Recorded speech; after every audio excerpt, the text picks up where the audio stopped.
Right, before we get into Apollo, we need to get into Nexus magazine. I publish the UK edition of Nexus magazine. It comes from Australia. And as I say, there are two types of people in the world. Those who read Nexus and those who are about to. This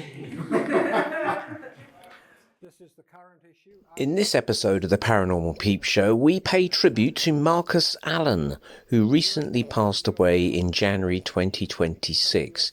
Marcus was the UK publisher of Nexus magazine, as well as a speaker on the Apollo Hoax theory.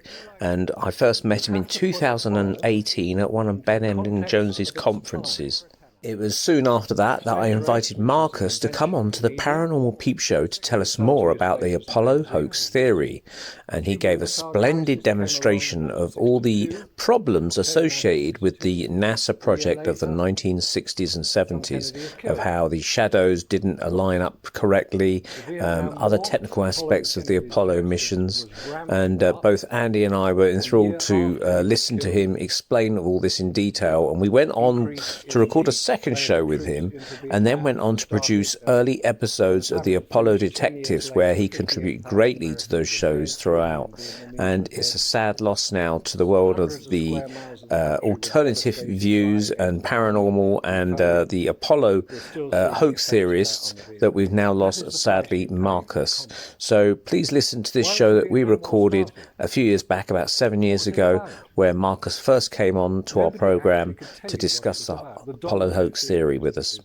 But please enjoy this program as a tribute to the memory of Marcus Allen, who passed away in January 2026.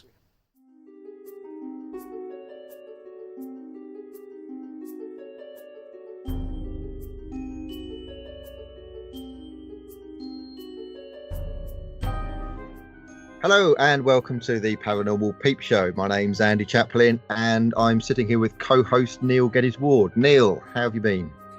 Hello, Andy. I have been fine. I've been very, very busy, always busy. I'm trying to work out how to make DVDs for someone's birthday party that I filmed back in June. It's taken me this long to kind of do the edit and that kind of thing, and also painting and working and doing lots of research as usual into the paranormal and things that are not quite so paranormal, like conspiracy theories and things like that. What about you?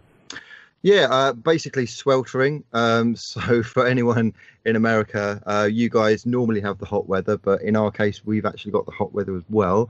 We've had about 2 months of it so far, and I went down to Gloucester and had a little weekend in a log cabin with a hot tub and some friends, and yeah, that was very enjoyable. Did canoeing for the first time, 9 miles down the River Wye, which was quite a stretch, I have to say, but very enjoyable and slightly precarious. Didn't fall in, but did ground the boat a couple of times. We had to get out and hoik the boat off the rocks.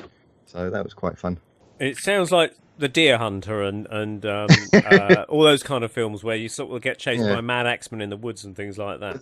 Yeah, Deer Hunter without the Viet Cong, just kind of local. Yeah. So you obviously had a good view of the night sky, I presume. Yeah, we had a sitting in the hot tub in the forest, just looking up at the stars and the moon and enjoying the sights. So yeah, that's pretty good. And any satellites and spaceships and UFOs fly over that night?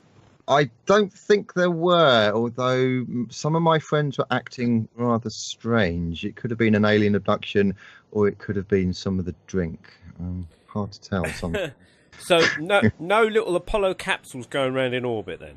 No, not as yet. Not as yet. However, our next guest might be able to help us with that, because our next guest is somebody who I've been interested in way back since probably the early 90s, and somebody who I've probably viewed almost all of his videos. I hold him in quite high regard, and he's probably one of the granddaddies of conspiracy, really. I mean, the top conspiracies in the world would be, I would say, the JFK assassination, the moon landings, maybe 9/11. Those are probably the top three, and we have got none other than Marcus Allen, probably the UK's top moon hoax researcher. If you prefer that title, I don't know. Marcus, welcome to the show.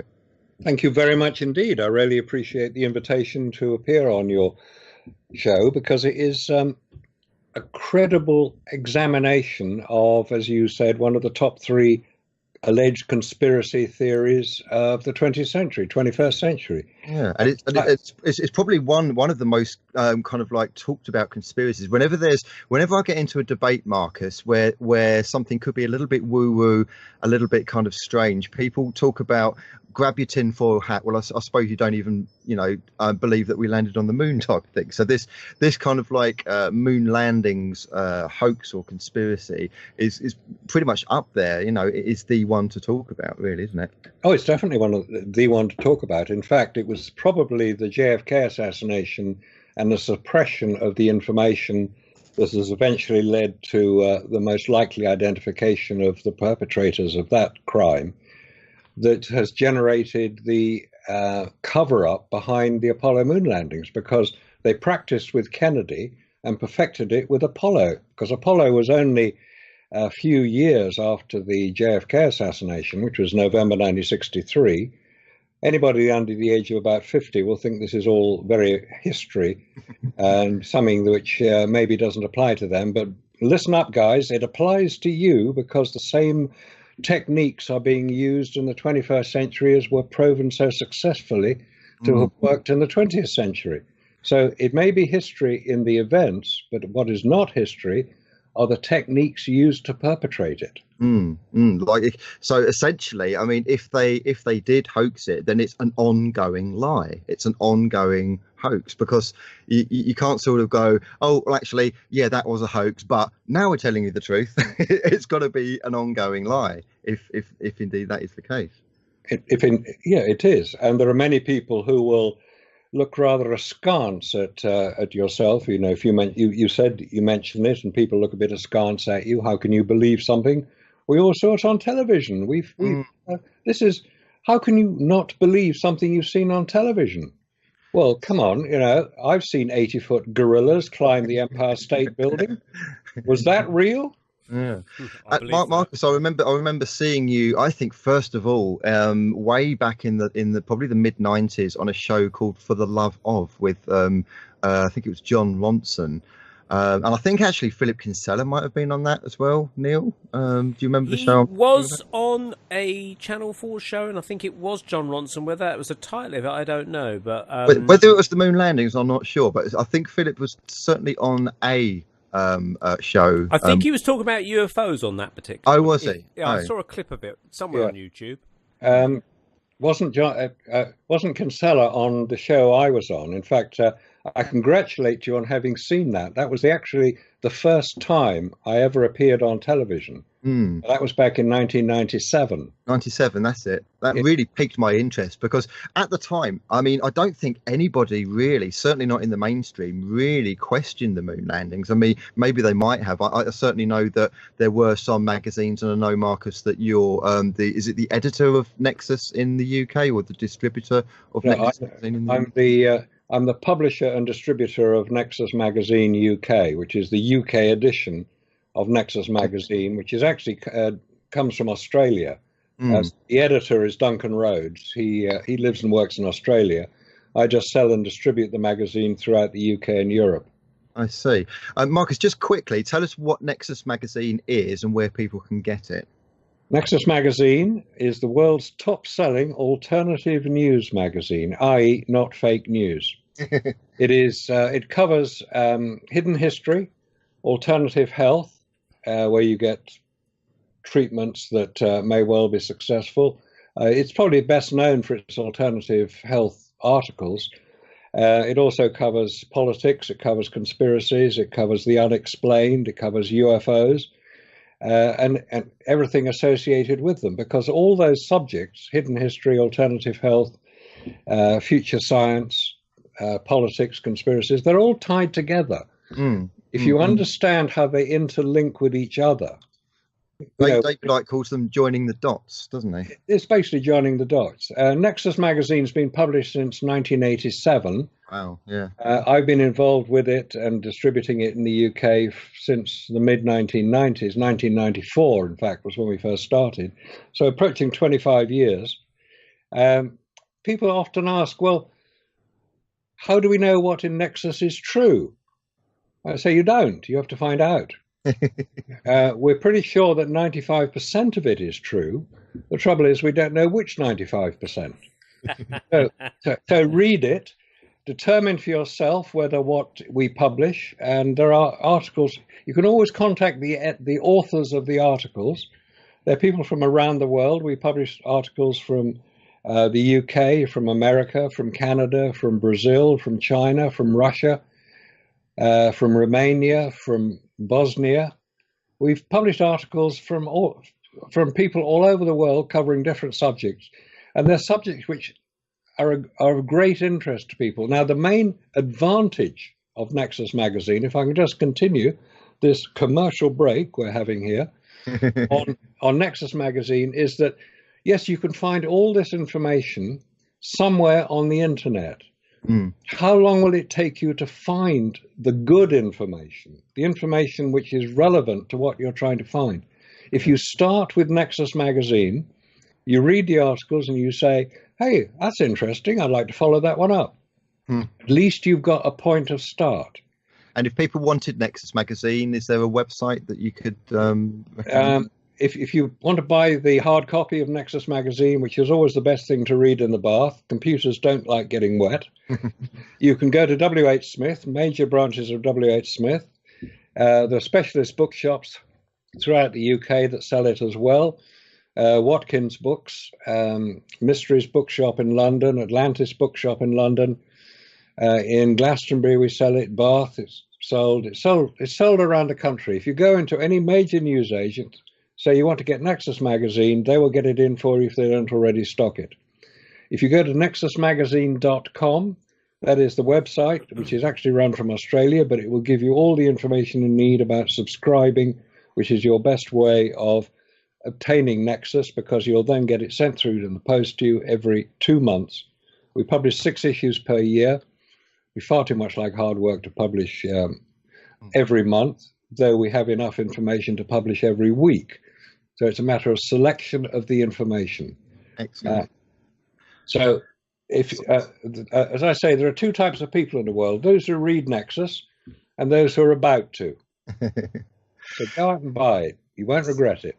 So Marcus, let's rewind back to the late 60s and the early 70s, and you're sitting there at home, you're watching, isn't it fantastic? The man has finally flown and landed on the moon.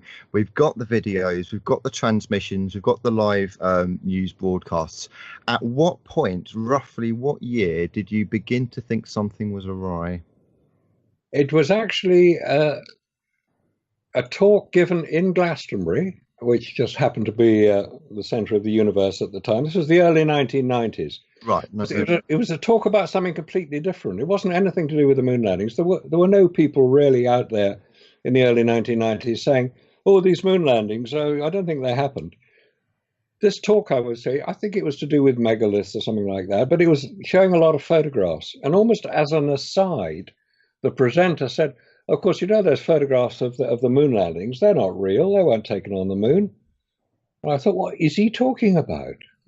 Now, I was trained as a photographer in London. I was technically trained to not so much what to take, but how to take it. So I understood the technical side of photography from the point of view of a camera.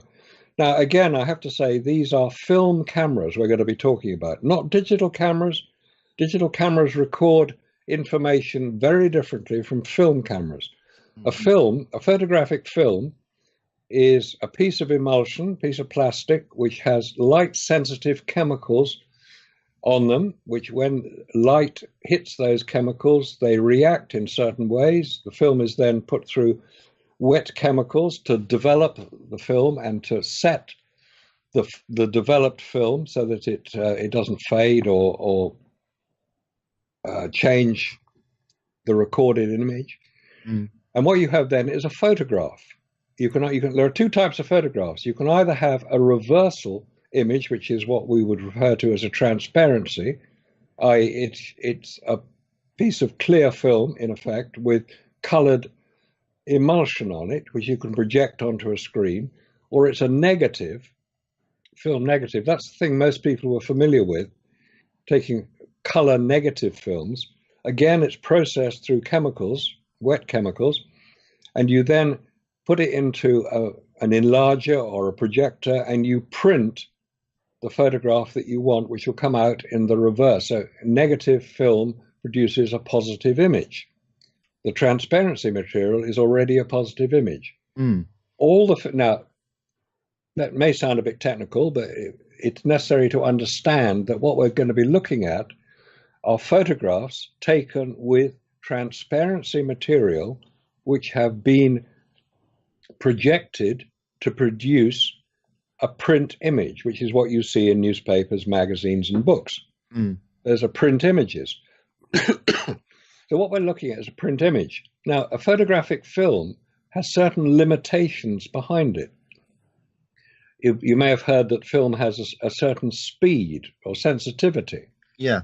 ASA, American Standards Association, or ISO, International Standards Organization, are the main way, and you've probably seen the figures, 32, 64, 120, 200, 400. These are standard film speeds, and the higher the number, the more sensitive the film. Digital images use similar type of terminology, but they can go much higher. They can record much lower levels of light. So you can see in a digital image something that you wouldn't necessarily be able to see at all on a film image. Anyway, having trained as a photographer, and I know the difference between film and digital, I know what cameras can and can't do. I know where the type of lens that a camera has will determine the quality of the image it finally produces, because it can resolve much more detail projecting onto a film. Obviously, the better the lens, the more expensive it is. Now, the cameras that we used on Apollo, I discovered, were Hasselblad. Now, Hasselblad seemed a very strange choice of camera. Hasselblad is a very good camera. There's no dispute about that at all, but it is what's called medium format. 70mm film is used. 70mm, 2¼ inch square is the other way of determining it. The cameras that most people would be familiar with will be referred to as 35mm cameras, because the film width is 35mm. And so you've got a much smaller area of film to record the detail. So the medium format camera, you can get large format cameras up to 10 by 8 inches, which I've used in studio situations. A Hasselblad camera is normally used in a photographic studio. It is not the sort of camera you would carry around to photograph, should we say, wartime. You would use a 35mm camera because they're much more portable, easy to use, easy to carry. They're much less weight. They can be stored more easily. So on Apollo, they used the Hasselblad camera. And the Hasselblad camera is a very, very good camera. There's no dispute about that. The lenses are very good indeed. Ironically, the lenses for the Hasselblad camera, which was supplied by Victor Hasselblad, which is a company in Sweden, based in Stockholm, where they still make cameras today. They're very, very good, very good and very expensive cameras. They're still made today. More or less, they look the same now as they did 50 years ago. It's extraordinary. They got the design right first time out. So Marcus, so you're essentially saying that they're odd cameras to use. Is it the weight, or is there more to it than that? Why would they be more suitable to a studio as opposed to, as you say, like war photography or something like that? Right. If you're going to be prancing around on the lunar surface, as we're told these guys were, they would need to, because they had very severe limitations of use, they had to attach the cameras to their spacesuits so they could keep their arms free to salute the flag and talk to the president and pick up the rocks, which is logical. But it would be more sensible to have, because weight, don't forget that all the stories we heard about the weight of everything on Apollo was very important, and they had to be as light as possible. They're carrying heavy cameras with heavy lenses, where they could have carried much lighter cameras with much lighter lenses to produce the same result if they'd carried Nikon 35 or Canon 35mm cameras. However, they used Hasselblad. and they used large magazines which carried films which could be exposed to over 200 images per roll of magazine. They were using lenses which had polarizing filters attached to them. What? A polarizing filter on the moon? Now, all right, that may sound okay. Most people will say, well, that makes sense. Why not have a polarizing filter? Because you'll get better images as a result of it. You won't get the glare that you use a polarizing filter to eliminate. But you have to use a viewfinder to use a polarizing filter. These cameras didn't have a viewfinder. Explain why you would need a viewfinder for using a polarized filter, and just for people who might not know what a polarizing filter actually does, what it is and does. Right. A polarizing filter will allow certain frequency of light to come through from a certain direction. When you look at, say, a road surface with the sun straight ahead of you, you'll get reflections off that road surface. Ah, yes, yeah. If you want to eliminate those reflections, because those reflections are reflected off it in certain angles, you use a polarizing filter to eliminate them, because a polarizing filter will eliminate certain frequencies of light in certain directions. Okay. Now, that does produce what's called saturated images. You use it to enhance the blue of the sky, if you've heard of using it here on Earth. They're quite why they wanted to use a polarizing filter on the moon, I'm not quite sure, because there was no blue sky to photograph, obviously, because there's no atmosphere to create the blue sky in the first place. Because blue is the longer wavelength of light, and that's why we see blue sky rather than red sky. You get red sky when the frequency of light is higher. Anyway, let's not get into the detail of that. But in order to operate a polarizing filter, it twists, it is a circular lens and it moves in a circular direction. Yeah. And normally you would look through the viewfinder while you were operating the polarizing filter to ensure that you got the angles right. You can't see them with the naked eye. You use the polarizing filter for it. That's why I use polarized sunglasses to eliminate the glare, certain glare. Anyway, they took the viewfinder away. So basically they're guessing and hoping for the best. They're hoping for the best. In fact, there is no film I've ever found and no reference to it that I've ever found that anybody on the alleged lunar surface ever used a polarizing filter. Because it'd be quite obvious if they were using it, because they'd be talking about it, and you could see the hand moving the lens on the front of the camera, which is not shown on the front of any camera that is taken on any of the astronauts that were on the moon. But the key point is there was no viewfinder in these cameras, none of them. And the reason for that was very simple. The viewfinder on the Hasselblad camera is on the top of the camera. You look down into it. It's a single lens reflex, so you're looking through the lens on the camera, whatever lens you happen to use. There are various lenses you can use on a Hasselblad camera. You look through the lens. Most people are familiar with a single lens reflex camera. You look through the lens at what the picture is you want to take. If you use the Leica is the other camera, which has a rangefinder viewfinder. You're not looking through the lens. You're looking through a separate image, a separate smaller lens to the side of the lens through which the image will be taken. Anyway, on the Hasselblad cameras, they were looking through the lens, but because they couldn't get their head down in their spacesuits to look through the lens, NASA, in their wisdom, said, well, let's take the lens away. Now, they take the viewfinder away. The viewfinder, in effect, is a mirror which the light coming through the lens is reflected up into the eyepiece, which is what you look at when you're looking through a viewfinder. So they took the mirror away, because when you take a photograph and you hear a click, and that's normally the mirror going up out of the way, so that the light, instead of going onto the mirror, goes onto the film, which is directly behind the mirror and is recorded on the film. But if you didn't have a viewfinder, you wouldn't have a click. So there's no means of knowing if you'd actually taken a photograph. Mm. Oh, you say, well, there'd be a counter on the camera. Yes, there is. They're very, very small. It's about 1/2 an inch in diameter, if that, on the side of the camera, which can't be seen from inside of a spacesuit either. Well, obviously, you just press the shutter button. Well, you can't see the shutter button from inside the spacesuit either.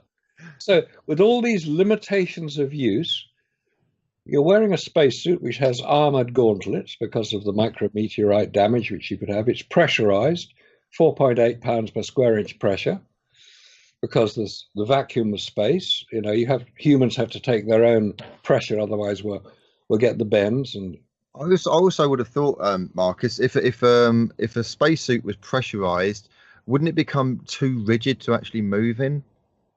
of course it would. Of course it would.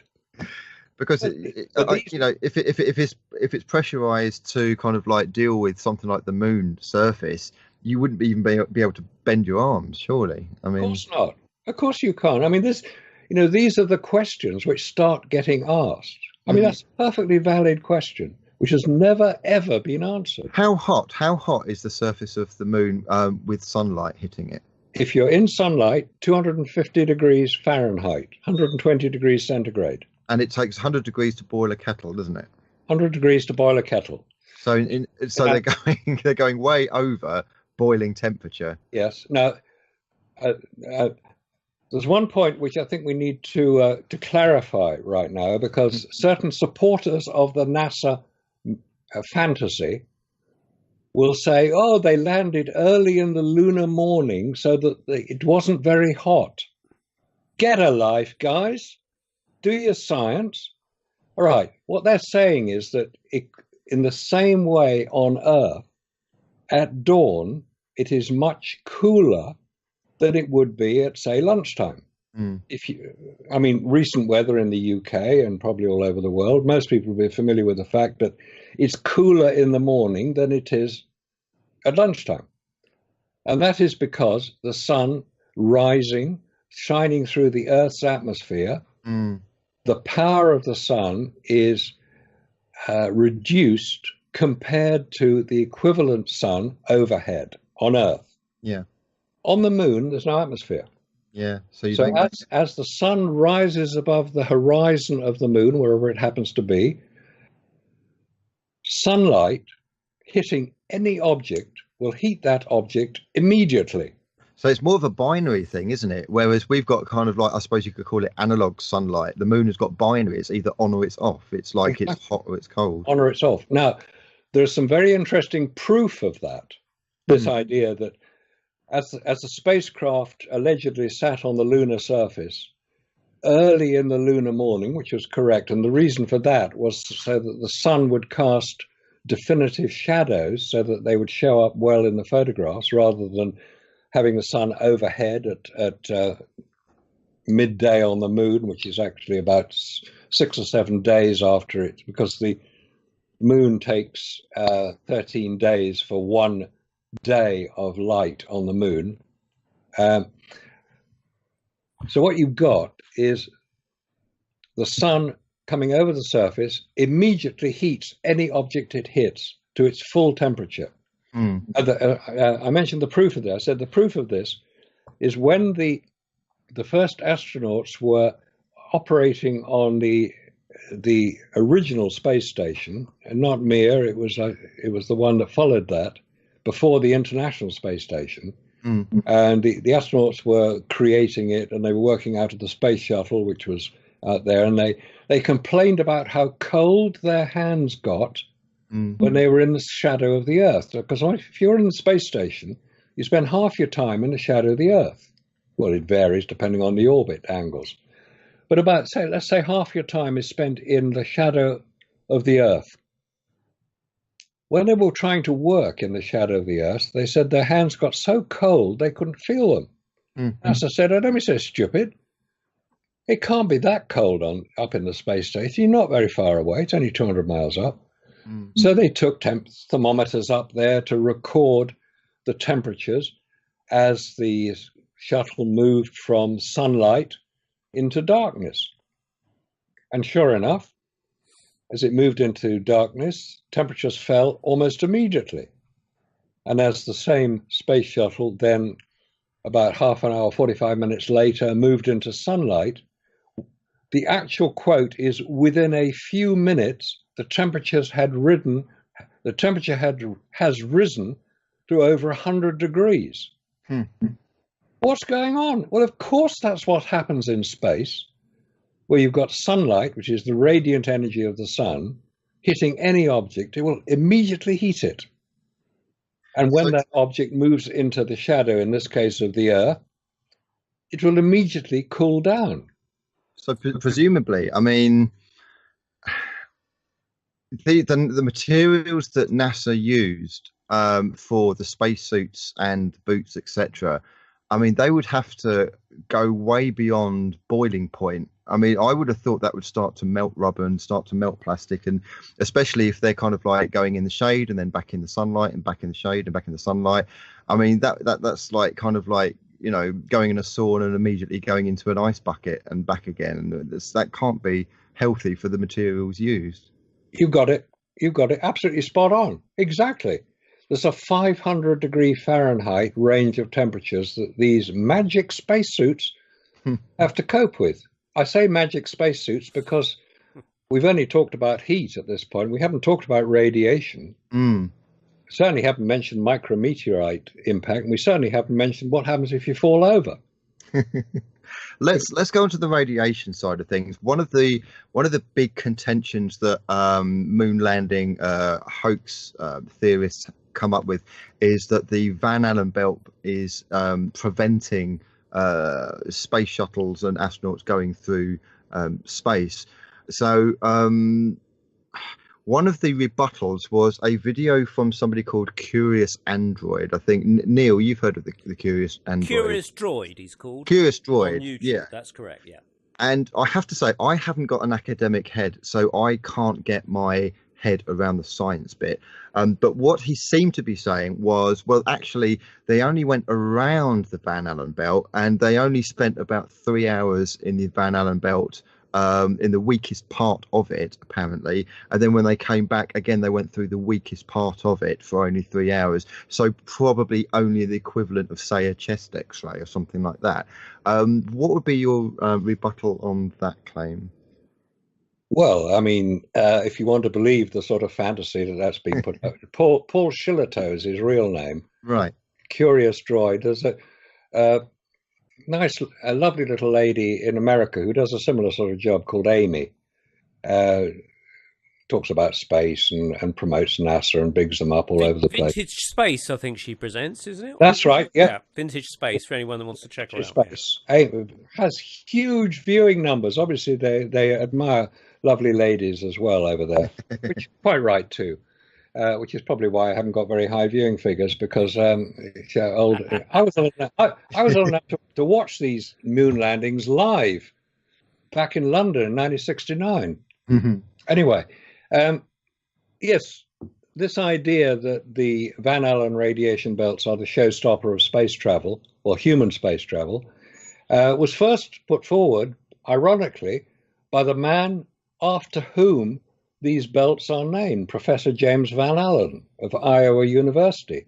In 1959, an article was published in Scientific American, March the 13th edition, I believe it was, in which he said that until it is possible to protect humans, I'm paraphrasing, these are not direct quotes, until it is possible to protect humans, space travel will be beyond Earth orbit, will be very difficult without several feet of lead to protect them. Now, lead, being a very heavy, i.e. a very dense material, does protect against radiation. If you're going to have a tooth X-ray, which is basically X-rays, the technician will be wearing a lead apron, because radiation in the human body is cumulative. You're only going to have one X-ray.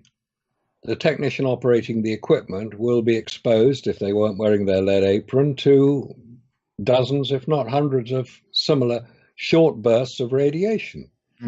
So the idea that you can all right, the Van Allen radiation belts, there are two of them. They start at about 1,000 miles, maybe a bit less, 500 miles above the Earth's surface.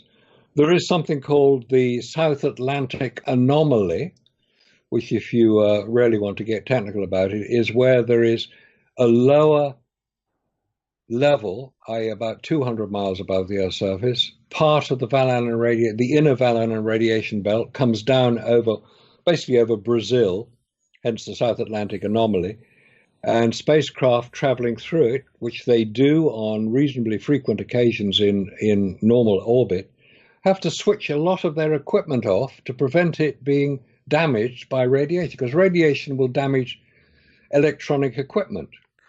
I seem to remember, Marcus, you saying that there was an American news channel, something like NBC, who sent up Geiger counters to measure it, and they kept malfunctioning. They thought there was a problem, but it was actually the radiation was so high that they actually couldn't get a proper reading. They just malfunctioned. Yeah, in fact, that was actually the experiment that was conducted by James Van Allen, because he had theorized that these belts existed. They'd sent up what's called sounding rockets, which are basically very primitive rockets in the late 1950s, and Explorer 1, which is the first major launch by America of an unmanned rocket, was sent up, and James Van Allen put a Geiger counter on it to basically measure the levels of radiation in the Van Allen well, they weren't called that then, the radiation belts, and it failed.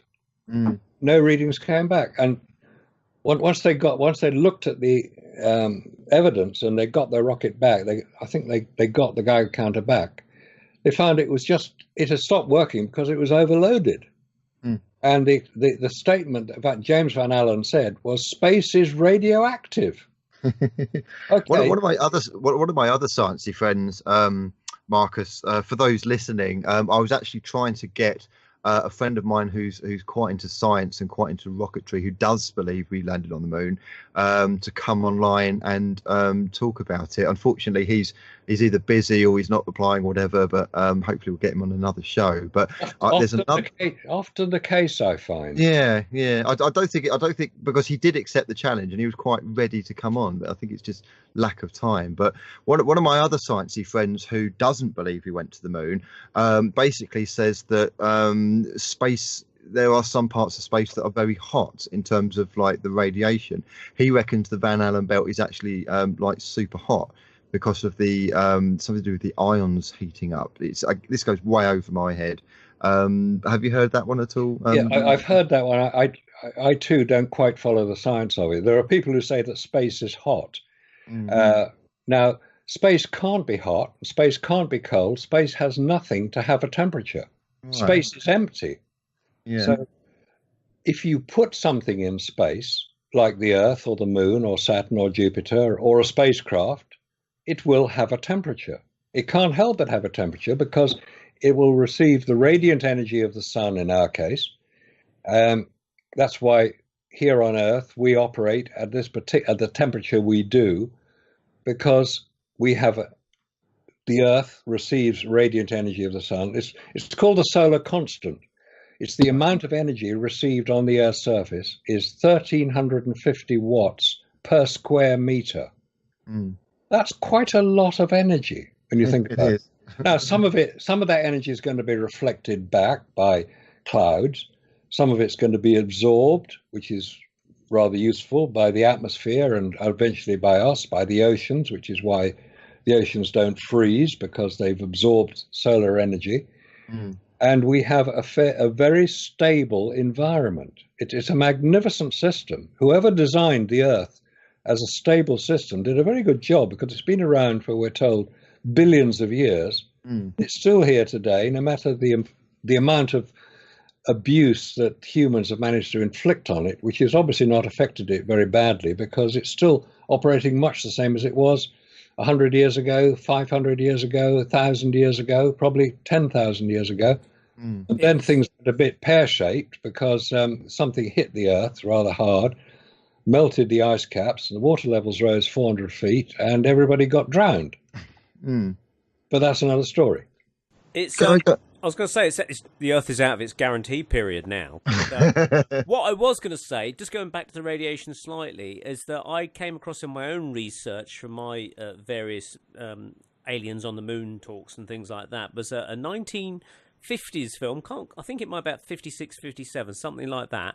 Wernher von Braun, obviously, who worked for NASA, brought over an Operation Paperclip from the Second World War. He was originally an SS scientist working for the Nazis on rocketry and V1s and V2s and things. But he was the guy behind the NASA project Apollo with the Saturn V space rocket.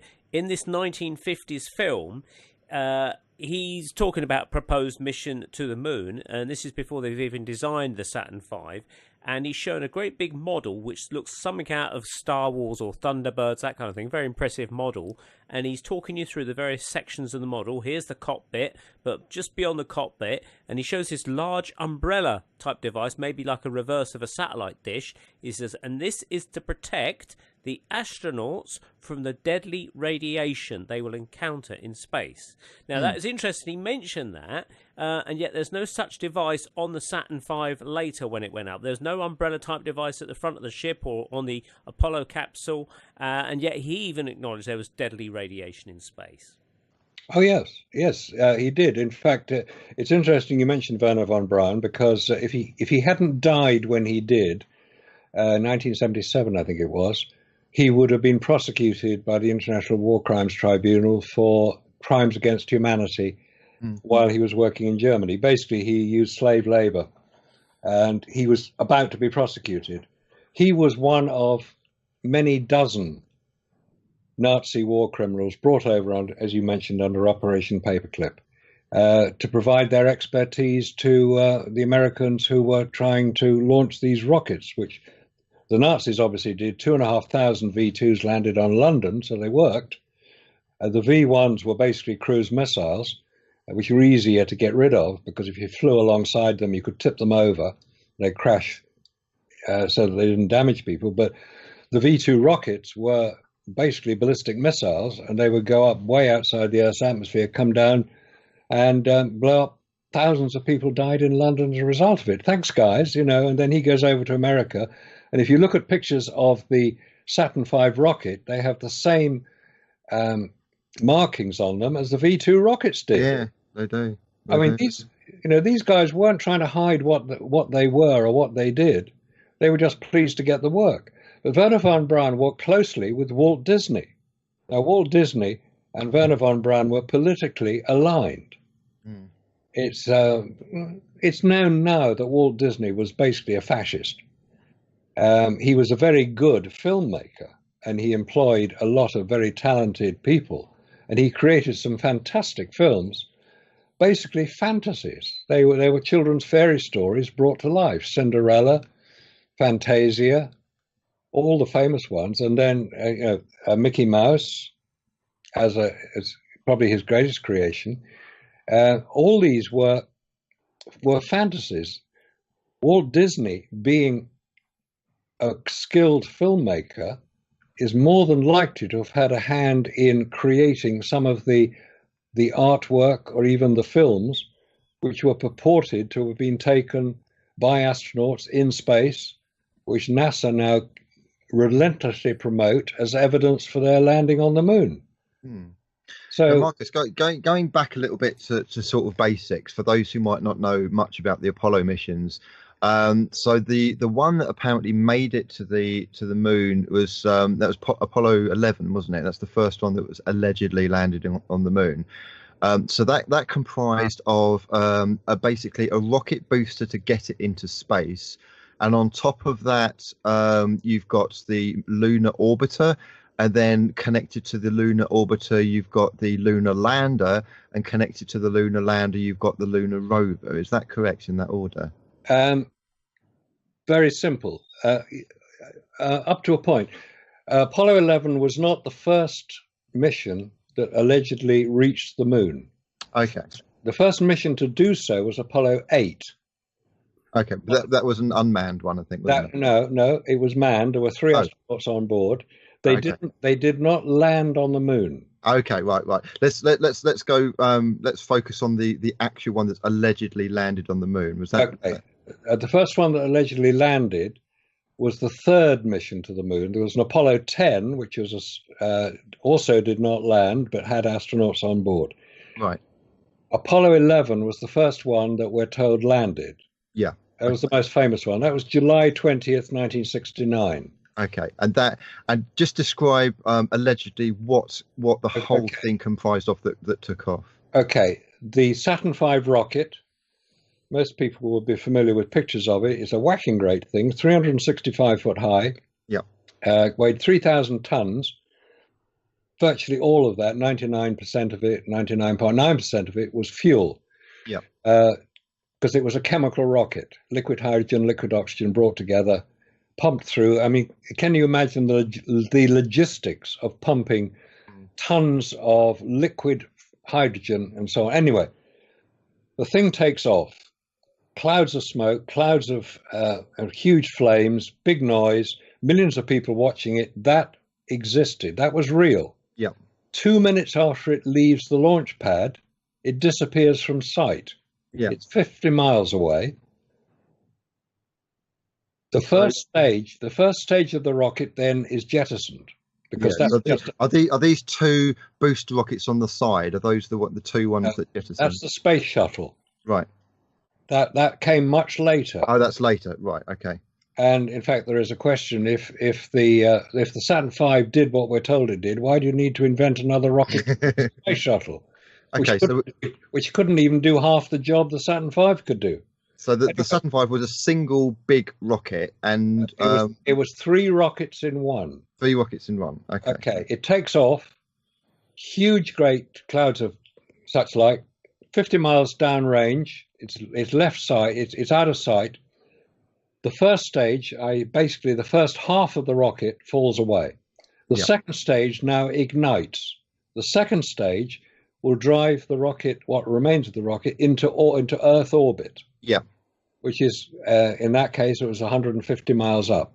Yeah. Earth orbit is where a rocket is maintained at a position above the Earth's surface by the centrifugal force trying to move it away and the gravitational attraction trying to pull it in.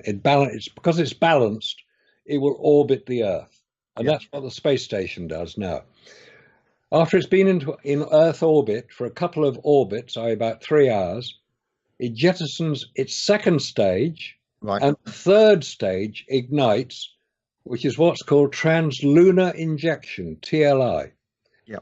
That accelerates the rocket to escape velocity, which is the speed you need to have any rocket achieve in order to remove itself from the gravitational attraction of Earth. Yeah.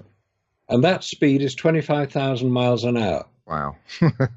So you ignite your third stage, because the first two stages have just been jettisoned and fallen into the Atlantic.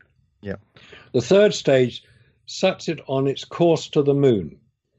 On the top of that rocket is the capsule in which the 3 astronauts are lying on their back on little beds, not doing anything, because the whole thing is basically automated. Below them is the lunar lander, and in the case of the lunar rover, that was carried on the 3 latest missions, Apollos 15, 16, and 17. Okay. It was a small electrically powered car folded up, which fitted into the lunar lander. So when they get into the when they get close to the moon, what happens is quite interesting. As I mentioned, you had to get to escape velocity to leave Earth's gravity, and that Earth's gravity requires a speed of 25,000 miles an hour, 9.8 meters per second, to remove itself. As it heads towards the moon, it is slowing down and slowing down because the Earth's gravity is still operating. Yep. Earth's gravity operates way out into space, certainly as far as the moon. By the time it reaches the equilibrium point, which is the point where the Earth's gravity is balanced by the moon's gravity, and we know the moon has gravity, that is about 20,000 miles from the moon's surface.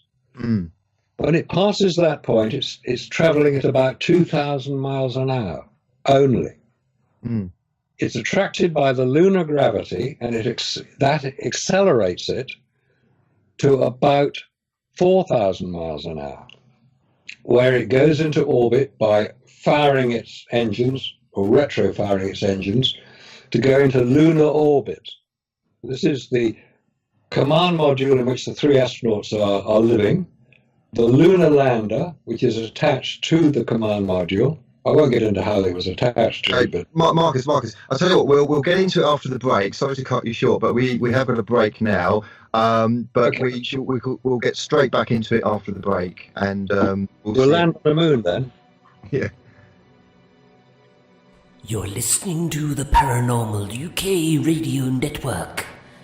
100% goblin free. Excellent. That's right. So for anyone who's listening now, if you could go back and listen to section 1, this will kind of clue you in as to where we're going now. So Marcus, you were talking about, I think we just jettisoned the rockets and we've got our lunar orbiter and it's now orbiting the moon. What's the next stages after that? All right.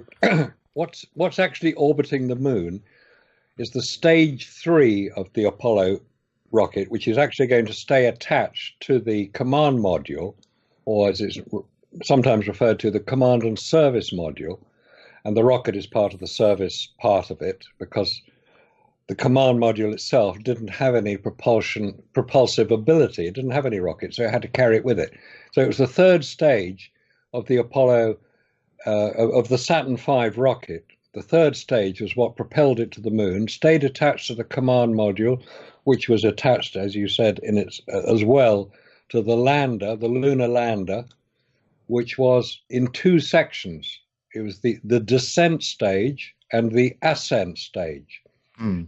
This is, I mean, we're talking late 1960s here, and it would appear that a rocket-propelled craft, which the descent stage of the lunar lander could land quite comfortably on the lunar surface, which has gravity. It's 1/6 the level of gravity as that of Earth.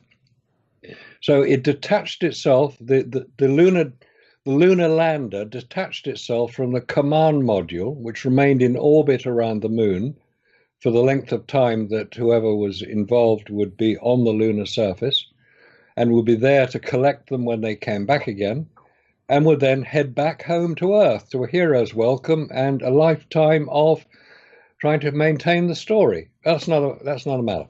And free cookies. And free cookies.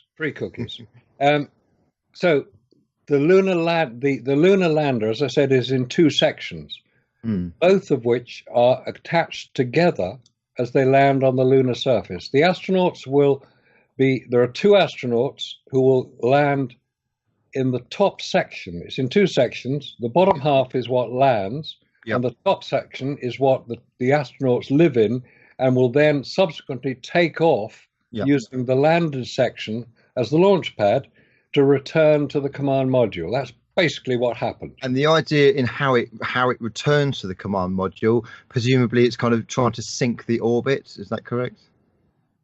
Say it again. So in terms of how the ascending module returns to the already orbiting module, how does that connect together? How does it link together? Oh, right. Okay. From a standing start allegedly on the lunar surface, the top half of the lunar module is fired by a 4,500 pound thrust rocket off the lunar surface, and we'll come back to a little bit of the difficulties of that in a minute. Let's assume it happened. Fired off the lunar surface, it accelerates up to the orbit speed of the command module, which is in the order of 4,000 miles an hour, faster than a bullet. So it's moving quite rapidly. It has to find it up there, 60 miles above the lunar surface. That's the orbit distance above the lunar surface for any orbiting craft. So this thing, from a standing start, accelerates up to 4,000 miles an hour, sees the orbiting command module, says, "Hi guys, here we are, let's get together again."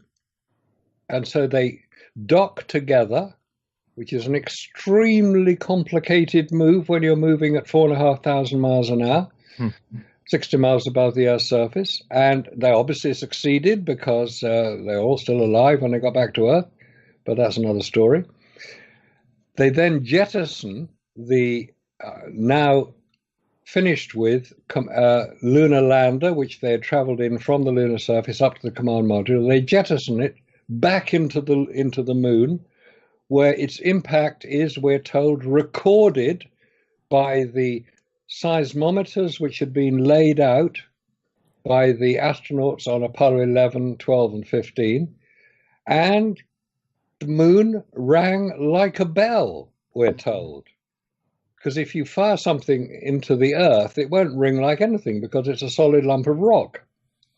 Because solid lumps of rock don't ring like bells. But the moon, we're told, rang like a bell. The vibrations of the impact were recorded, we're told, which makes for an interesting story, and we might examine that in a bit more detail later on. This was actually one of the things that one of my sciencey friends was talking about. He actually says that in a way, Earth does ring like a bell. It's for listeners of the show. There's quite a bit of like either research or emailing or messaging that I've done with various people to try and get as much science as possible, and it became overloaded in the end. So finding each bit is kind of a bit of a challenge. But one of my sciencey friends was saying that the Earth does also ring a little bit like a bell in terms of resonance, not so much kind of sound, but in terms of vibration. So apparently in the mainstream science community, they would say that the Earth also does ring a little bit like a bell. Yeah, that's fair enough, because I think it's reasonable to say that in space no one can hear you scream, therefore nobody can hear the moon ringing like a bell, because there's no medium through which the vibration can travel. Yeah. If one is going to get scientific about it. And this idea that there's an interesting corollary coming up here, that a lot of people who claim to have a science background and understand what the science is all about will challenge much of what we're going to be discussing, or what we have already discussed tonight. And some of it may well be challengeable. I don't claim to be infallible. I don't claim to know everything there is to know. I'm fairly well versed in much of the detail. But if something appears to me or sounds to me a logical explanation for an unexplained event, I will take that on board, and I don't want to say that is the only explanation that's possible. I will say I'll take it on board, I'll look at it. If evidence or facts or information comes forward which disproves it, I'll take that on board as well. Yeah. Because one of the things I found when people who claim to have a scientific background, i.e. they understand the science, if I challenge something, they will say, well, where's the peer-reviewed information which disputes what we've been saying? And have you got any information that you're putting forward that has been peer-reviewed? As if peer-reviewed is the gold standard of science, and if it's not been peer-reviewed, it's just not worth talking about. This is such absolute crap and nonsense, because it is now being demonstrated beyond any doubt whatsoever that the peer review process has corrupted science, certain aspects of science, almost beyond redemption. If it refers to it as pal review, i.e. get your friends involved, they will agree with you. This is not science. This is not the peer review process we're told is the gold standard of science. It's more like the medieval church. Exactly. Very, very, very good analogy, because if you don't agree with it, you get burnt at the stake. Yeah. I mean, the modern day version of burning at the stake is you lose your job, you could lose your funding, you could lose your pension, you could lose your accreditations, all sorts. Talking of science and sound, and again, I'm not a scientist and I'm not going to get a peer review on this, certainly. You were talking about the Earth ringing like a bell. We've both obviously been talking about our talk coming up, and we talked about the fact that there's videos out there, and it might be Apollo 12, I can't remember which mission, where it actually shows sounds on the moon. And it was supposedly one of the astronauts banging something into the surface of the moon, and you can hear a boom, boom, boom, boom as he's banging. And then there's presumably in the same mission, or it might be in a later mission, where the said astronaut is throwing the discarded hammer over his shoulder, which I think is pretty irresponsible, because it hits the lunar module. I mean, who's going to throw a hammer, a technician, at an F-18 jet on board an aircraft carrier? They'd get the sack. I mean, that's your only boat home, isn't it, really, the Apollo lunar module? And if you smash the window on it, you're done for. So he throws it at the lunar module, and you can hear a boom as it hits it. Now, I don't quite understand what's going on there. That shouldn't happen because there's a vacuum in space. Exactly. Good point. That particular sequence is taken from a very interesting film made by an American filmmaker called Jet Windsor. The film is called, you can check it out, it's called Moon Hoax Now. It's been up on YouTube for about a year or so, just over a year. It's had a lot of hits on it, and it shows, indisputable, because he uses NASA's own films in this. It's indisputable that an astronaut allegedly on the moon throws something up and it hits the lunar module, which he's standing beside, and you can hear a sound. Well, in space, as you say, nobody can hear you scream. There shouldn't be any sound. You'll see film of him using his hammer to try to break up some rocks, and you hear him hammering it. Now, what's interesting about this is the way that the NASA fanboys, as I call them, the NASA apologists, get it? Okay. The NASA apologists try to explain this away. Oh, they said it's the vibration of the hammer traveling through his spacesuit and being picked up on his throat mic. Well, the astronauts were using throat mics. There's no doubt about that. But it's very selective in vibration that is being picked up, because the astronauts are standing as they take off from the lunar surface in their ascent module, which is about the size of a couple of big phone boxes, i.e. pretty small, 6 foot high, 6 foot wide, and about 4 foot deep. That's all you've got. So they're standing in this cramped space with literally at their feet a 4,500 pound thrust rocket. And as they take off, you don't hear a sound, not a penny drop. No rocket, and you hear the astronauts saying like, "Oh, what a ride, what a ride," as if it's sort of some sort of fairground show, which it probably was. What was happening was they're more likely to have been on their simulator, which we know existed, which we know the astronauts used for training. They'd done it 100 times, they were getting bored out of their skulls, and they were trying to have a bit of a laugh. Well, that's more likely to be the explanation. But these scientific people, alleged scientific people, who try to dispute what people like ourselves are challenging NASA, they come forward with even more ridiculous theories, which are immediately taken apart by anybody who's examined the subject, as I've just done, to try to demonstrate that the idea of sound on the moon is ridiculous. Of course, there's no sound on the real moon.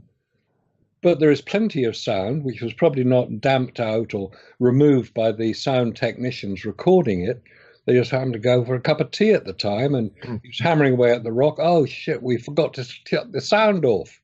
Now, of course you could hear it. The interesting thing about the Apollo lunar module being hit is that, in theory, they've decompressed the Apollo module because they've climbed out and they're in their spacesuits.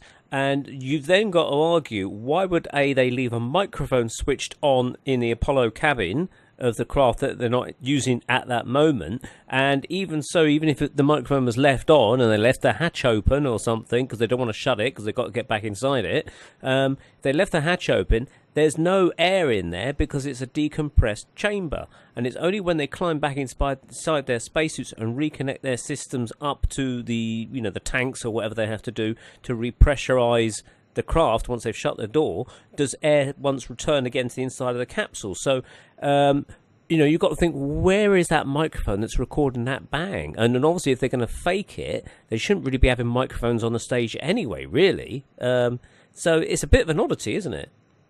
That's a very good point you make. Very good point, because it is quite evident that whatever is being thrown onto the lunar lander, which the astronaut has thrown something, whether it's a hammer, I don't know what, it doesn't matter what it is he's thrown, but you can hear it.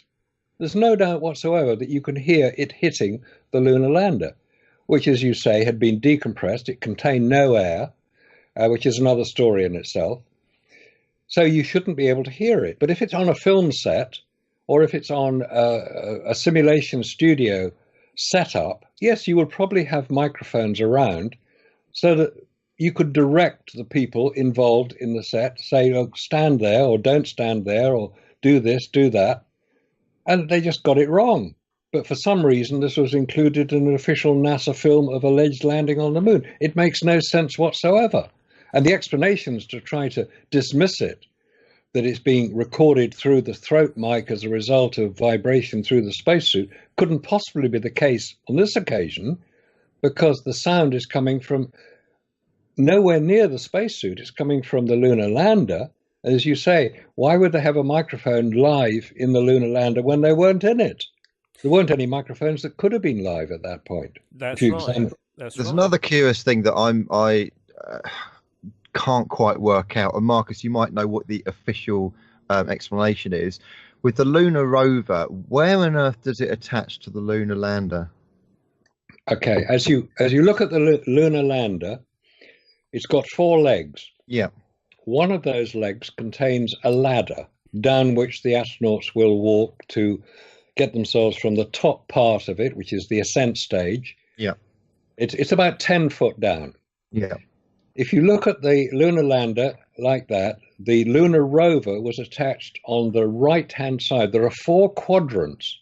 Yeah. Because basically the lunar lander consisted of a large number of fuel tanks and storage and equipment, and it was basically a square with a central circular area in which the rocket motor was mounted, rocket engine was mounted, and there are 4 quadrants around it.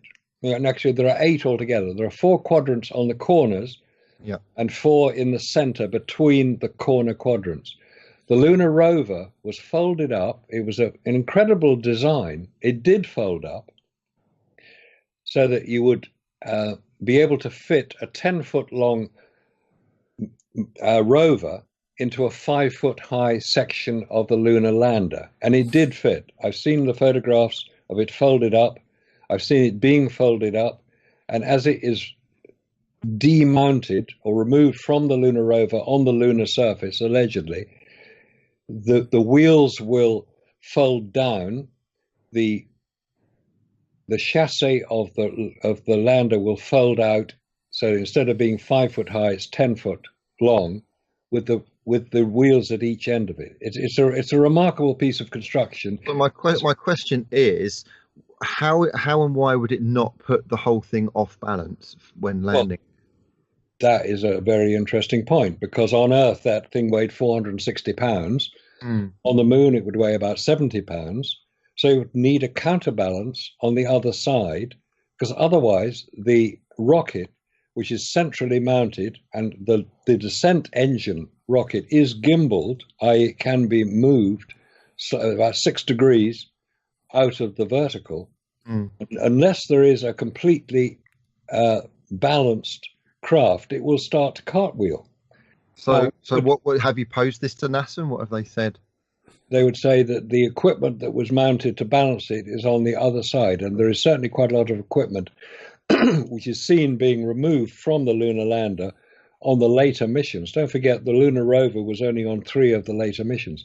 Right. Anybody not familiar with Apollo will think, well, we're only talking about Apollo 11. No, there are actually 6 Apollo missions which allegedly landed on the lunar surface. The final 3 were the ones that carried the lunar rovers.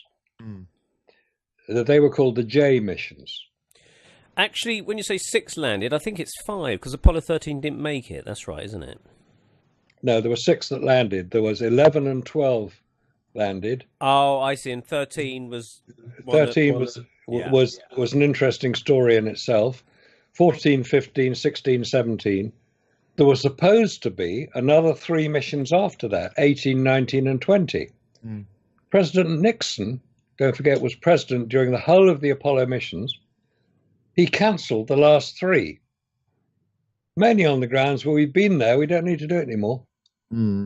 But because the whole Apollo program was initiated and generated and enthused over by President Kennedy, who had defeated Richard Nixon in the 1960 American elections, Kennedy being a Democrat, Nixon being a Republican, they didn't really hold a great deal of affection for each other. So Nixon wasn't about to promote something which he hadn't originated.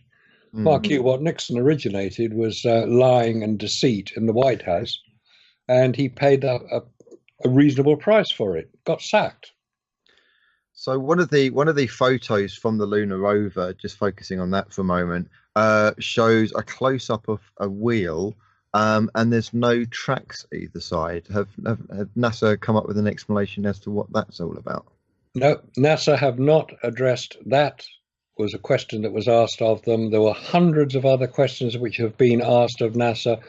NASA stands officially for National Aeronautics and Space Administration, but according to the New York Times, who were also trying to get answers to some of these questions, NASA stands for never a straight answer, or no astronauts sent anywhere, or numerous anomalies and scams abound, or National Academy of Space Actors. Take your pick. NASA will not another space accident. Yes, or never a single apology, etc. So, I mean, when I saw that photo, I mean, it's a bit of a clanger. It's a bit of a clanger. How can a rover not make any imprint?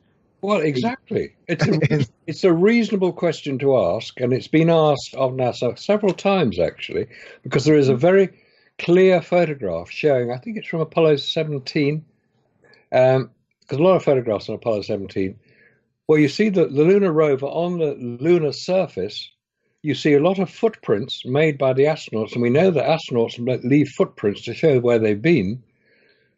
And the lunar rover, which has obviously been driven because there is actually somebody sitting in the lunar rover when the photograph was taken, there are no wheel tracks either in front or behind the wheel, and you're almost looking at a close-up of the wheel.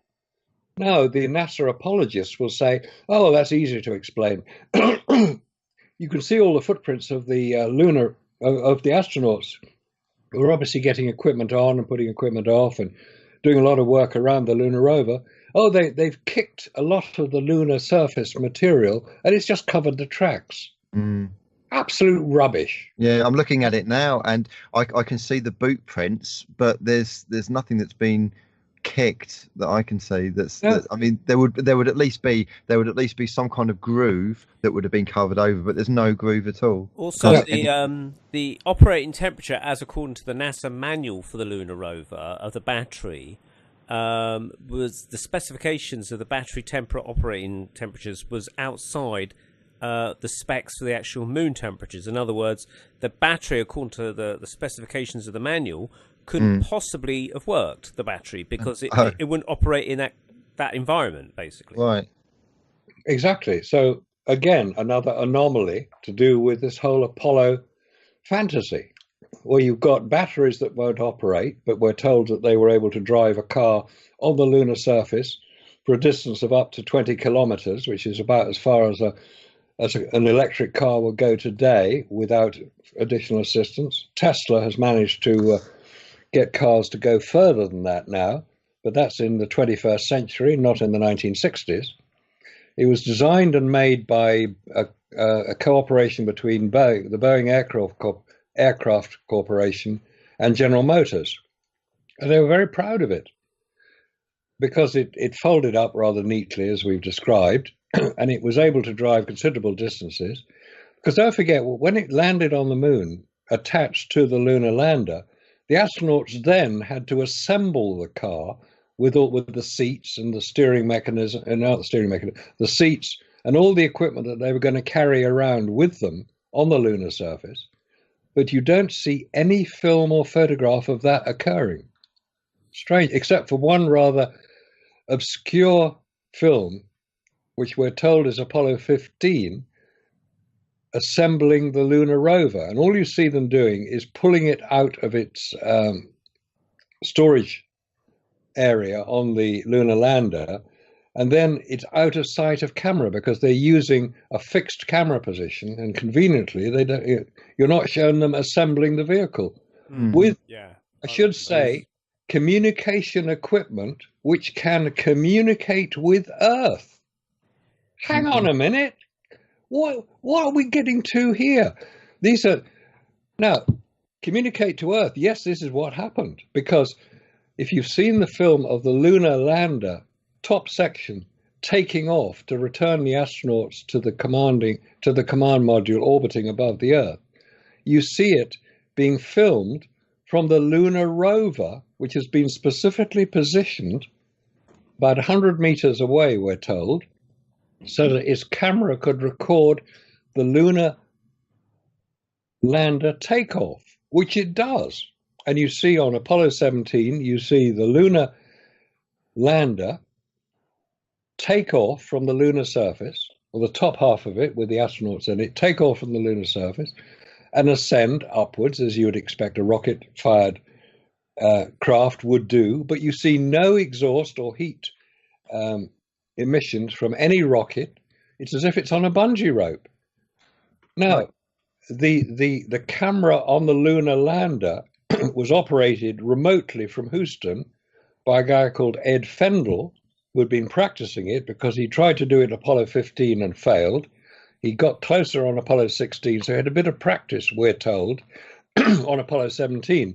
The point is, what energy, what transmitting power is required to transmit a live television signal from the moon, 240,000 miles, across to Earth, through 60 miles of Earth's atmosphere to be picked up on a receiver?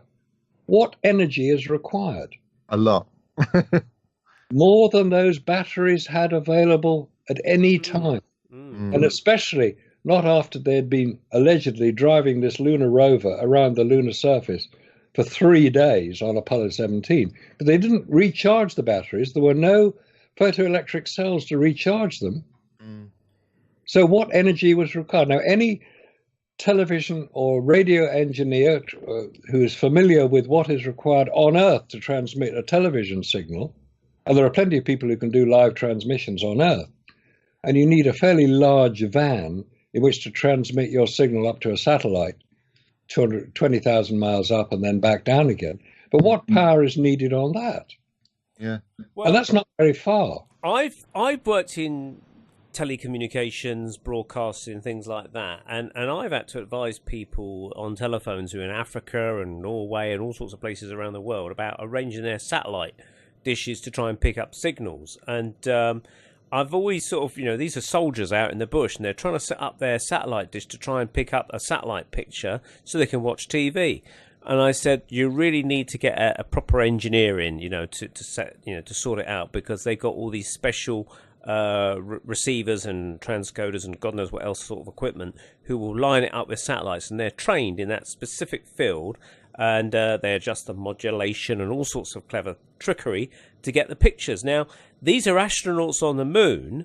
They're pilots, essentially. And, if you think of the lunar module, Apollo 11, landing on the moon, and as soon as Neil Armstrong's coming down the ladder, you're getting a picture back to Earth, grainy or whatever, of him coming back to, America, or via Australia or whatever the link was.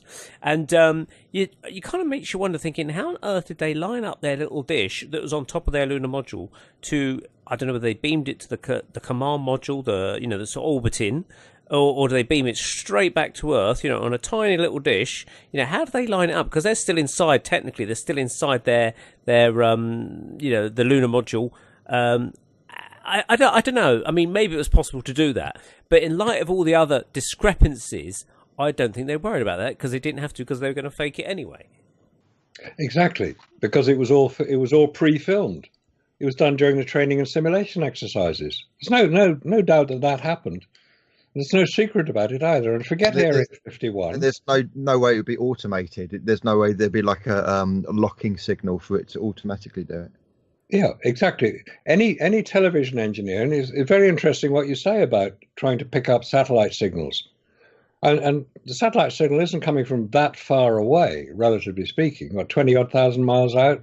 That's right. Yeah. Geostationary over Europe or wherever it may be. That's right. Yeah. And that's got quite a big footprint. The transmission from the satellite will cover quite a big area on Earth, which is why our Sky television can be picked up all over the UK, because it's transmitted right across the UK. It's 20,000 miles out, quite a big footprint. But there's quite a lot of power needed to do it. Anyway, on the moon, they obviously did it because we saw the pictures, didn't we? Marcus, rolling on to kind of like more modern times, some of the moon, let's say, what should we use the word? The opposite of hoaxes, believers, I suppose. The moon landings believers say, but the Chinese landed a rover, and I think they orbited the moon and took lots of photos. So obviously we'd be able to see all the equipment left behind from the moon landings. I can't remember if that was in the news or if that's even happened. What's the score there? The Chinese certainly do have the ability to launch a rocket powerful enough to land an unmanned craft on the lunar surface. I believe they have done so. Is that correct? Yes, they have done so. It's called Jade Rabbit. Was it anywhere near the Apollo landing sites? No, it didn't land anywhere near the Apollo landing sites. Did it take any photographs as it was orbiting the moon? Well, that's the story. And the same story applies to the Japanese, who've also launched an unmanned craft to orbit the moon.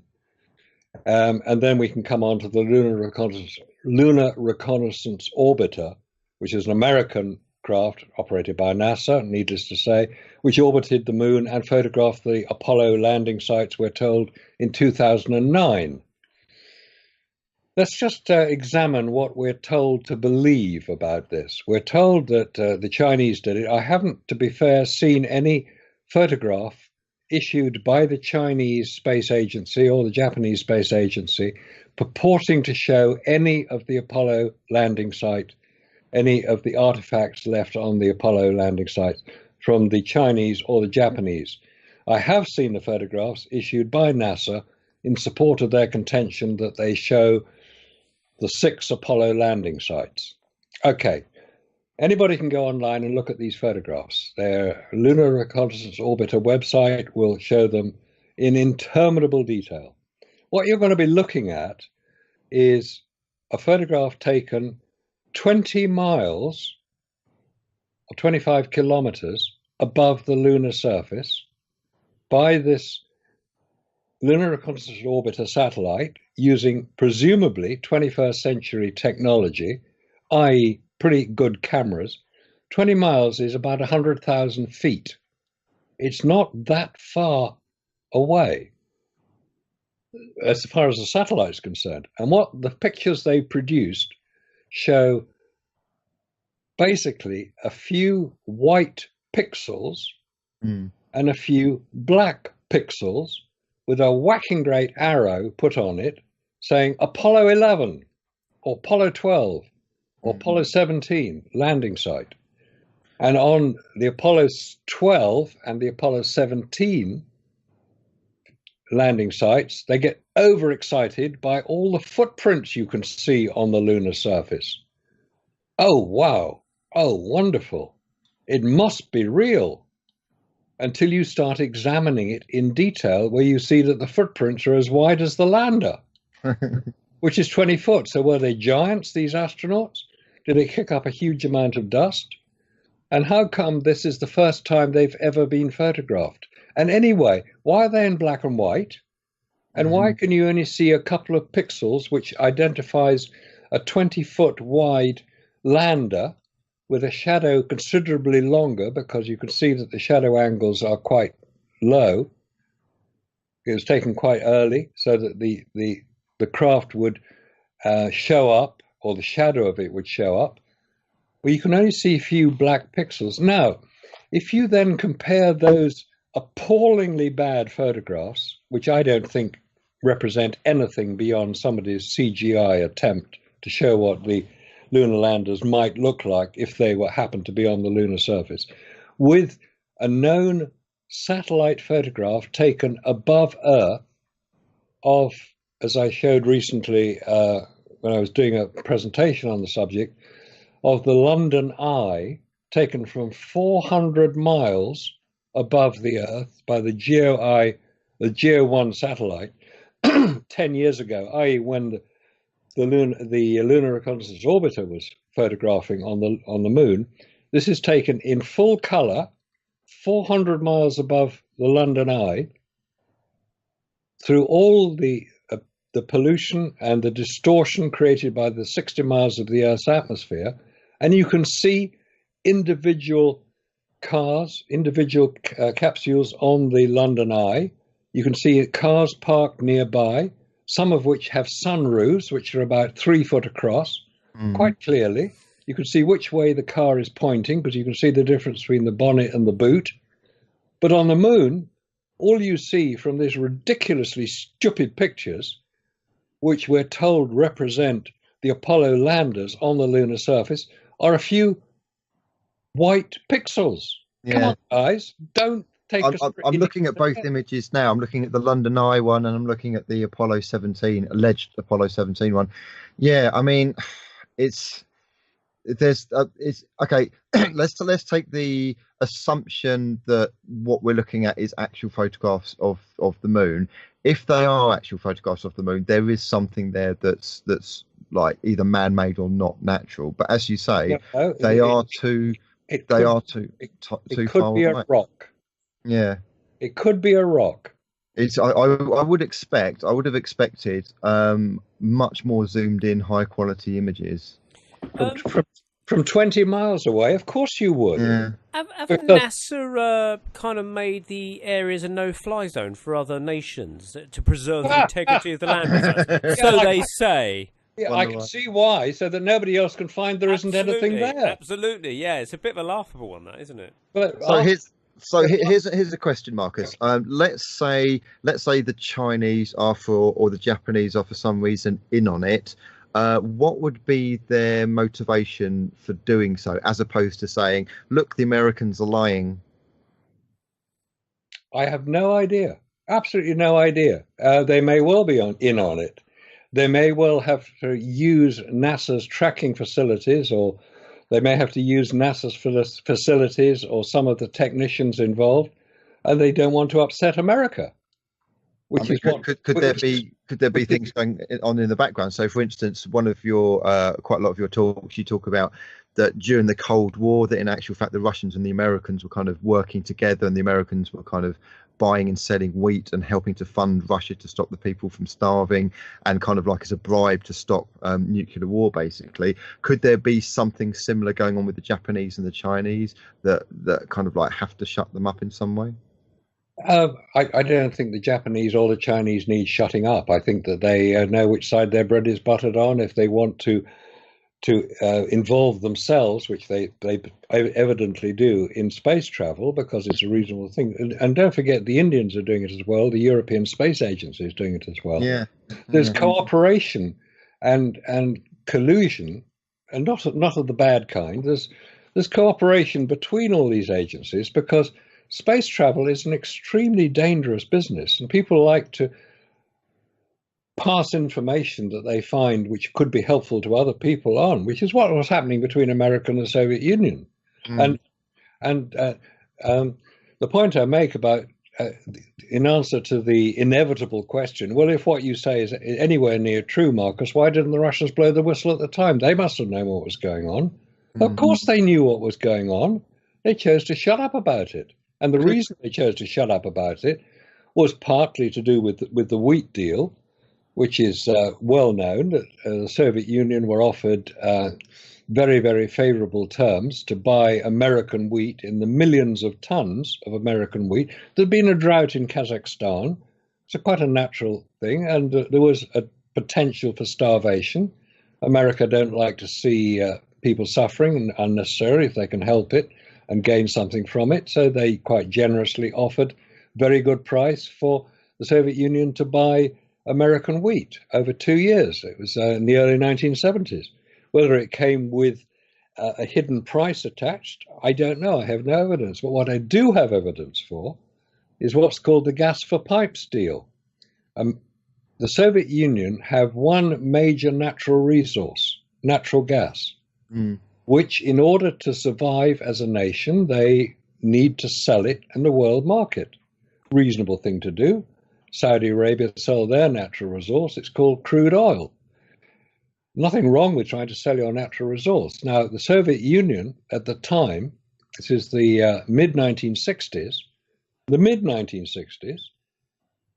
started to try to export supplies, in large quantities, supplies of their natural gas into Western Europe, specifically West Germany, as it was then. This is before, well, the Berlin Wall was up. That's why it's called West Germany.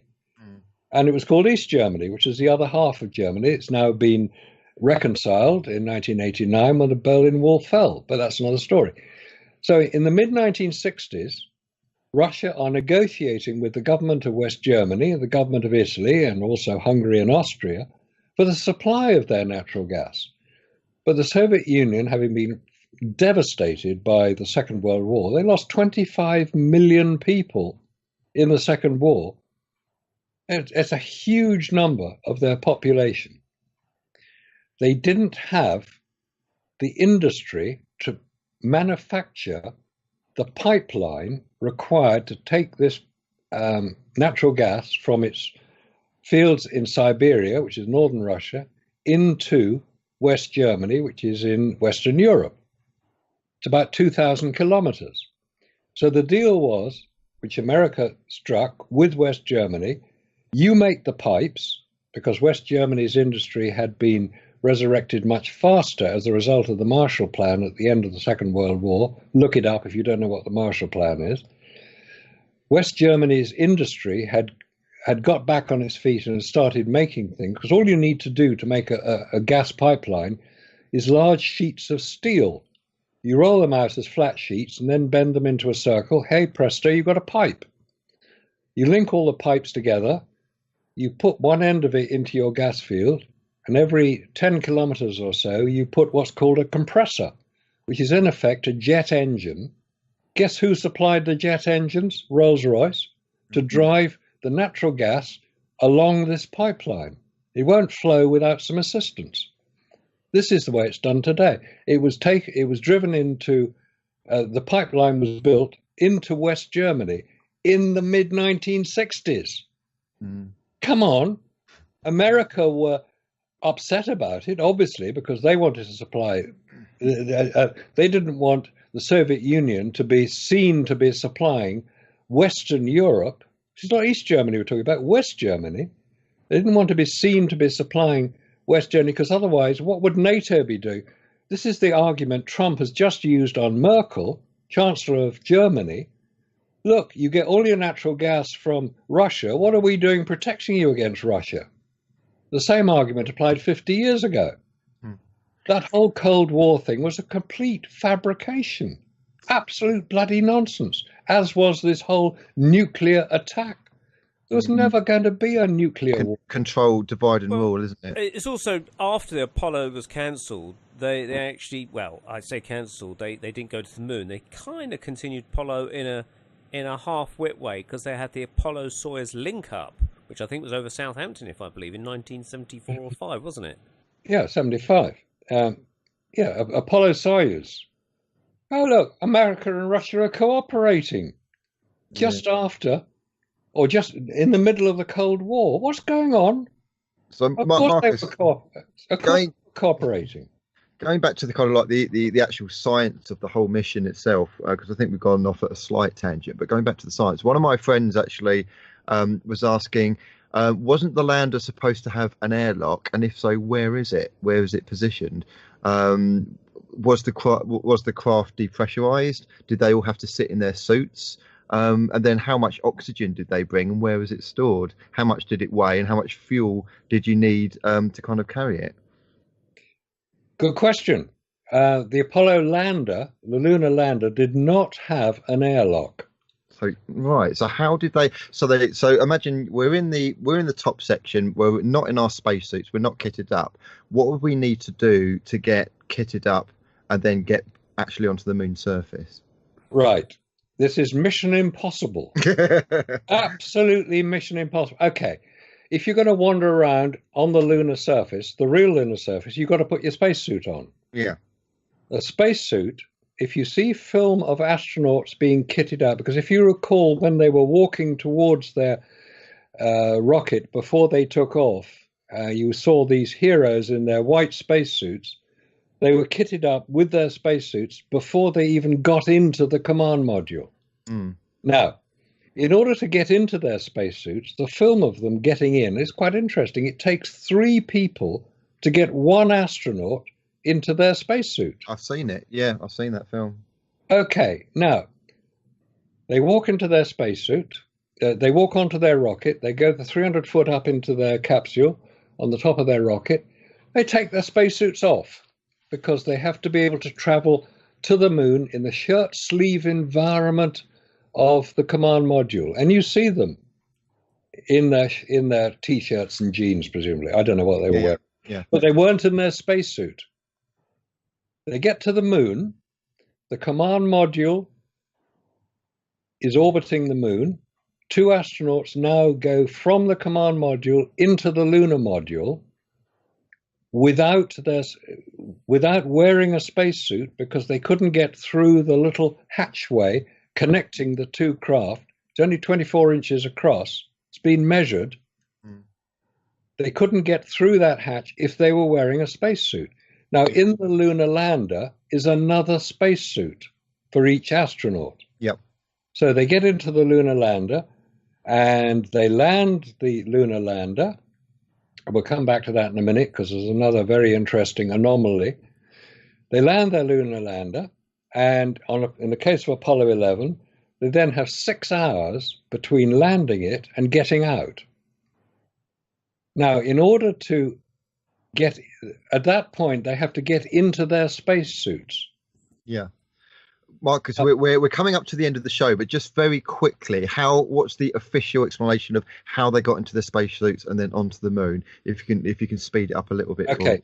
There's no explanation that is offered that makes any sense at all, that these 2 astronauts in something measuring 6 foot by 6 foot by 4 foot could get into these spacesuits, which are very cumbersome. They could check each other out, but if you don't get and you can't wear half a spacesuit. So Neil Armstrong was landing the craft without his spacesuit, but you can hear him talking, or you can hear Buzz Aldrin talking.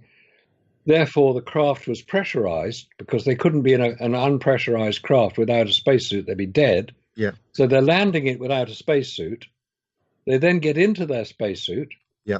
They then depressurize the lunar lander by letting all the air out. Yeah. So they can open the door, because at 5 pound per square inch pressure, there'd be 2 tons of air pressure on the door, which they have to open. Right. So they have to depressurize it. So they just open a little valve, and all the air goes out. Yeah. They then get out onto the lunar surface. 1 small step for man, 1 giant leap for mankind. All that crap. Mm. They prance around, talk to the president, plant the flag, collect the rocks, get back in again. Take their spacesuits off and put them outside, or take the backpacks off and put them outside the spacecraft, get into the spacecraft and repressure. Hang on a minute, what is going on here? Take their backpacks off. Yes, they take their backpacks off and leave them outside. Now, you could say that they connect the air pipes into the craft, because there was a supply of oxygen in the craft. But where did all this oxygen come from? They just depressurized the thing. Mm-hmm. And on Apollo 11, they depressurize it 3 times over 3 days. It just does not add up. And anyway, all right, let's go quickly on to Apollo 17. They're on the lunar surface for 8 hours at a time. How many people have done scuba diving? Yeah, you'd run out of oxygen. And on that note, unfortunately, Marcus, they've run out of oxygen. We've run out of time. This has been absolutely fascinating. And we must get you back, Marcus. Reconvene next month or whenever. It feels like we've only touched the tip of the iceberg, We've scratched the surface of the moon. Surface of the moon. I was just about to say that. Yeah. I love it. Marcus, thanks ever so much for coming along. And for anyone who wants to get hold of Nexus magazine, Google it, find it on WH Smith or your local newsagents. Marcus, do you have quickly a website people can go to very quickly? Just go to nexusmagazine.com to contact me. You can do it through there. Or if anybody's interested in information about this particular subject, I'd recommend a website called Aulis. That's AULIS.com. Yep. Aulis.com. Fantastic. And I will try, if we do a round 2, which I hope we will, I will try and get my believer scientific friend on, and I will try and get him to answer the questions which you very kindly posed but have not been answered. I think it's because he's not got a lot of time. I don't think it's because he couldn't be bothered, because he did say with glee, I accept the challenge. So I would like him to do that. I would like him to do that. Yeah, that's brilliant. Neil, anything else you want to add? Well, thank you very much, Marcus Allen, for joining us from Nexus Magazine, and we hopefully will do a round 2, and we'll be in touch, and stay tuned for more, because as I say, we've only scratched the moon's surface on this one. We are. And once you start scratching that itch, it never goes away. It doesn't. We'll certainly leave tracks anyway. Okay, so it's good night from us all at the Paranormal Peep Show. Stay tuned for more shows on the Paranormal UK Radio Network. Good night. See you later, guys.